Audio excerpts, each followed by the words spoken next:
ഒരുപാട് വിദ്യാർത്ഥികൾ കേറ്ററ്റ് റിസൾട്ടുമായി ബന്ധപ്പെട്ടുള്ള കേസ് കോടതിയിൽ നടക്കുന്നുണ്ട്. അതിൻ്റെ ഒരു അപ്ഡേറ്റും കാര്യങ്ങളും ഒക്കെ ചോദിച്ചിട്ടുണ്ടായിരുന്നു. അപ്പോൾ അതുമായി ബന്ധപ്പെട്ട് നമ്മൾ പരീക്ഷ ഭവനുമായി ഈ ഒരു കേസിൻ്റെ ഭാഗമായി ബന്ധപ്പെട്ട് പരീക്ഷ ഭവനുമായി ബന്ധപ്പെട്ടവരോട് ചോദിച്ചപ്പോൾ അൺഒഫീഷ്യലായിട്ട് ചോദിച്ചപ്പോൾ അവർ പറഞ്ഞ കാര്യമെന്ന് വെച്ചാൽ കേറ്ററ്റ് റിസൾട്ട് വരുന്നത് 60 ദിവസം എടുത്തിട്ടാണ്. അപ്പോൾ അങ്ങനെയാണ് പരീക്ഷ ഭവൻ്റെ റൂൾ പ്രകാരം 60 ദിവസം പരീക്ഷ നടന്ന് 60 ദിവസം കഴിഞ്ഞാണ് റിസൾട്ട് വരുന്നത്.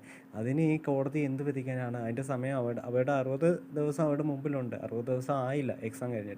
അപ്പോൾ ആ ഒരു സമയത്തിനുള്ളിൽ ഇപ്പോൾ കോടതി വിധി വന്നാലും ഇല്ലെങ്കിൽ കേസിൽ പോയാലും ഇല്ലെങ്കിലും അവർ ആ ഒരു സമയത്തിനുള്ളിൽ റിസൾട്ട് പബ്ലിഷ് ചെയ്യും. അപ്പോൾ അതിനൊരു മറ്റൊരു തർക്കമില്ല. പിന്നെ PSCയുമായി ബന്ധപ്പെട്ടത് അപ്ലൈ ചെയ്യാൻ പറ്റുമോ എന്നുള്ള കാര്യം PSC ആണ് തീരുമാനിക്കുന്നത്. മുൻകൂട്ടി ഇതുവരെ അങ്ങനെ ഒരു അവസരങ്ങളും ഈ ഒരു കേറ്ററ്റുമായി ബന്ധപ്പെട്ട് അങ്ങനൊരു തീരുമാനങ്ങളും PSC എടുത്തിട്ടില്ല. ഈ ഒരു പുറകോട്ട് നോക്കിയാൽ തന്നെ. അപ്പോൾ അതിനെപ്പറ്റി അവർക്ക് പറയാൻ പറ്റില്ല. റിസൾട്ട് എന്തായാലും അവർ ആ ഒരു സമയത്തിനുള്ളിൽ തന്നെ പബ്ലിഷ് ചെയ്യും എന്നാണ് പറയുന്നത്.